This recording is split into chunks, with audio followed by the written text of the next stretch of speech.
JFrog Advanced Security. In this section, we'll discuss the JFrog Advanced Security portion of the platform.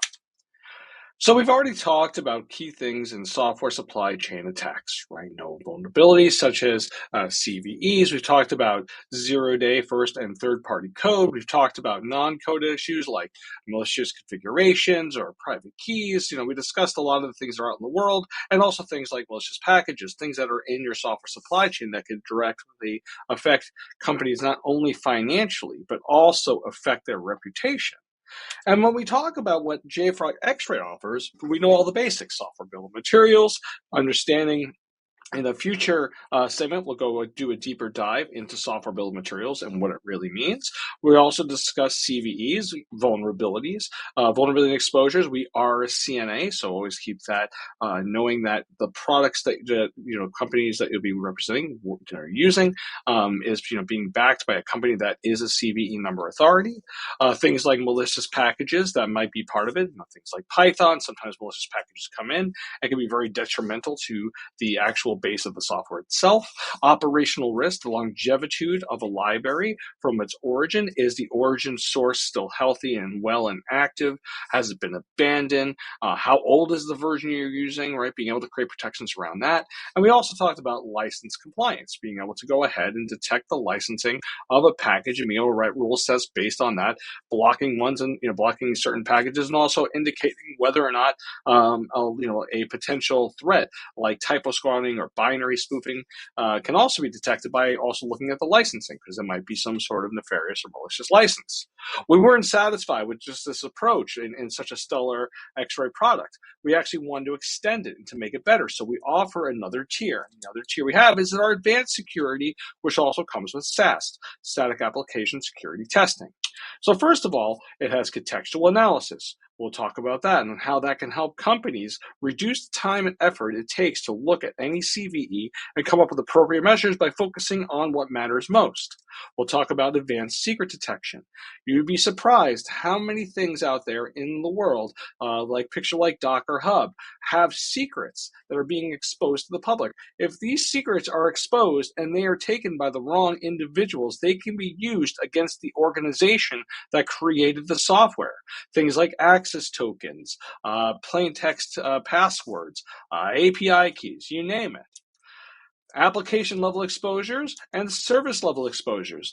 We'll go into a little bit of detail on this, but basically this is a way for you to ensure that if you are using, say, something like a Docker container and you have a service like Nginx running that is configured properly and you're not exposing the service in this case by not maybe enforcing things like TLS or turning off cores. And with services, could be services that could be living in something like a Docker image that starts up when the Docker image starts up and does something very nasty, because there are a lot of pieces of software like Docker. It's a very complex thing.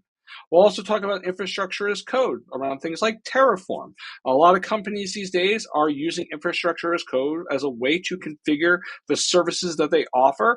And you have to be careful, because there are ways in which you can misconfigure it. Say you're using something like an S3 bucket and you forget to enforce some sort of level of authentication protection. This could be potentially harmful to an organization.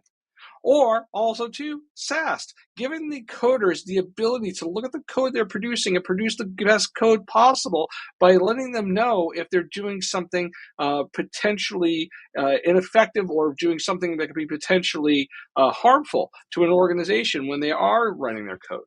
So let's go through each one of these so you have an understanding of what each part of our advanced security pack offers. So contextual analysis. This happens to be, I think, one of the greatest things that we've done inside of the JFrog software supply chain platform. The constant deluge that companies have with CVEs, that we talked in the previous session with X-Ray and also the overview of JFrog security about the sheer volume, the sheer amount of potential threats and issues inundating companies every single day. And the problem is that in most cases, a lot of these CVEs, the actual CVE itself, the exposure, the vulnerability itself is very specific, or has a very specific way to do it. It could be a function, and say there's 1,000 functions in a library, and that function has a potential component that causes it to be vulnerable. If you're not using that component vulnerability, do you get rid of it? Well, the problem is that in a lot of cases, there are third and fourth and fifth level transitive dependencies, meaning not direct transitive dependencies, but the indirect transitive dependencies. And in some cases, there are hundreds, tens, hundreds, thousands of these libraries. And how do you go in and test every single one of them? So what we've done is come up with contextual analysis. And what contextual analysis does, it looks at the actual vulnerability, and we have a series of scanners that we've built into the advanced security product that look at patterns and other things that represent the vulnerability, and we match that up against the usage. What this does, it tells customers whether or not a vulnerability is applicable or not applicable to them. If it's applicable to them, we provide them with a way to go ahead and remediate it, which could be anywhere from replacing a library or changing the way the method or the function has been instantiated to protect it. And at the same time, we also say things that are not applicable, which means that you can ignore them. So say you have 300 exposures in a particular software build, and our product discovers that 75% of those potential vulnerabilities are not affecting you. They're just there in number value only, in criticality only, and the means in which they are actually instantiated are not represented, means that you can ignore them with certitude and focus on the ones that are applicable, fix them more rapidly, and then anything that's left over that may be undetermined, they could focus on those. We substantially reduce the time and effort it takes a company to go and investigate the potential threats to their software, to their company, to their reputation, by delineating through them in such a particular method that allows them to expedite and keep their velocity and provide that also down to the developer so the developer can address it where it matters most. We talked about shift left and the ideas of shift left. This is truly allowing developers to have that same power accessible to them in a myriad of tools, which we'll discuss later in this. Infrastructure as code security. This is huge. Now the thing is more and more companies are adopting technologies like Terraform, where they can go in and it makes it easier. You see this a lot in web services or in configuration services, but web services specifically. It used to be a lot of Helm and Docker. Now it's like Helm and Docker and things like Terraform. It's a way for companies to quickly go in and adjust the actual services that they're providing, and using something like Terraform allows them to go in and quickly and rapidly do it as code, meaning that you can address those issues more rapidly, make those decisions better, test things.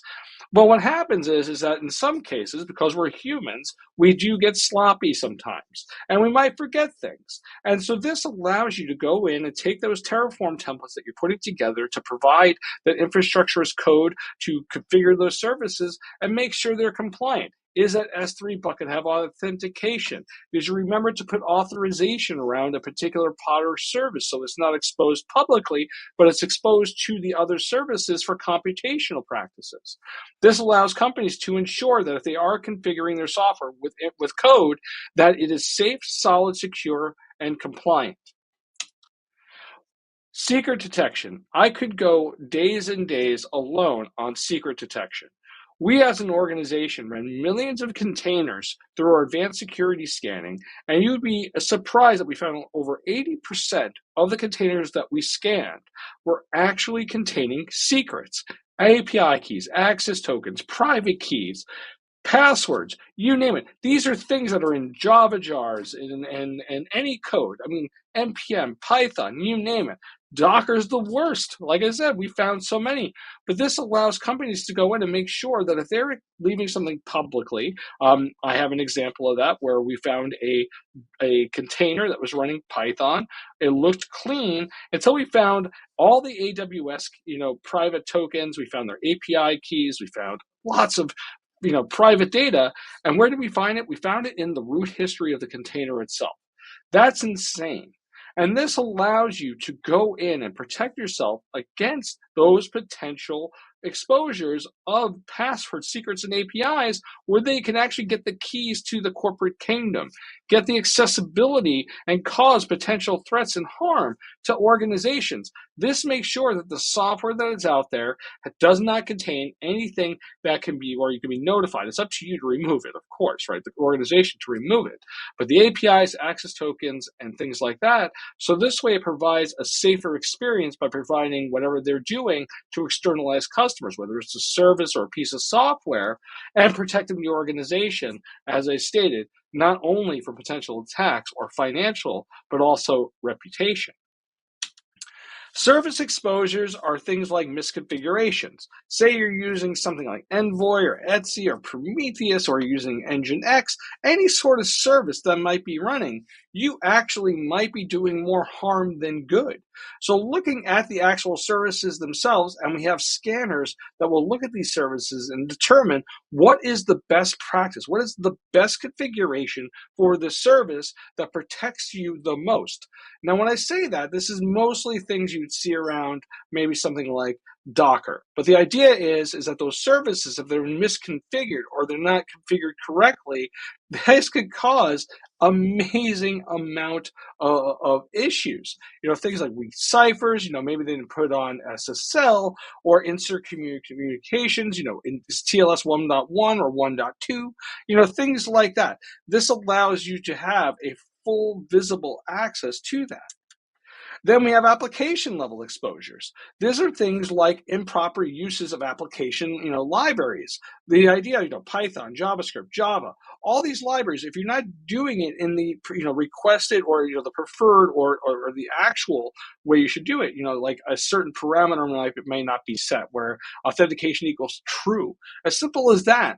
This will go ahead and look at it and look at against best practices based on the actual component package type to determine whether or not the application is actually more safe and secure than it currently is. And this gives that detail to the developer, to the team. So when they look at it, they go, oh, we should really enable that, or we should change the way that function is actually being enabled so that all the communications are secure. Non-dependent on what it is, this is more protection around the library usage or the container usage or things like that. And we talk about SAST, right? So just so you're aware, when we talk about SAST versus SCA, right, we have static application testing. So think of the source code, the first level code. This is the stuff that we're analyzing and looking for potential nefarious pieces. And then we have software composition analysis. This is the mainstay of what Artifactory stores, what X-Ray evaluates, and advanced security with contextual analysis takes it that one step further. But we're going to talk about static application testing because this is a new thing from JFrog. What static does is it looks at the first-party code by the developer. It has integrations into things like JetBrains, Visual Studio Code, Android Studio. What else? IntelliJ, Eclipse. And what it does is it looks at the source code level and determines, is the code based on pattern meeting the best practices of that particular package type. So what it does, it doesn't need the whole build. It's actively being done at shift left where the developer is. Even post-developer, we'll talk about that. But during the development process, we can highlight with the IDE those potential issues so they can address it more rapidly. Also, too, it runs locally on the machine, which means that no code leaves the actual environment itself. And also means we're evaluating thousands of lines of code a second because it's being evaluated where it needs to be evaluated, and it's done in the metadata stream. And it's so fast. Thousands of lines of code based on rule sets that we can go in and address. And it's super efficient. It allows your developers to work more effectively, more efficiently, and work on the things that matter most, where they can address the security issues more rapidly so they can go in and build the magic that they build and focus on the magic while also having almost like having somebody over the shoulder making sure that their code is correct. And the first-party code is the most important line you have. The most important thing you have as an organization is your code. And the thing is it looks for things like SQL injection, maybe cross-site scripting, cryptographic signing, weak encryption. I've seen floating variables. I've seen insecure hash maps. You name it. We detect So many things that are just standard fare for developers and ensure that they're building their functions, building their implementations, building the way they should to make the best software, most secure software possible.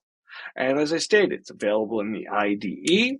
It's also available in our JFrog CLI. And by the way, with the JFrog CLI, that also has contextual analysis, also secret detection. We'll also look at application and service level exposures while you're doing it.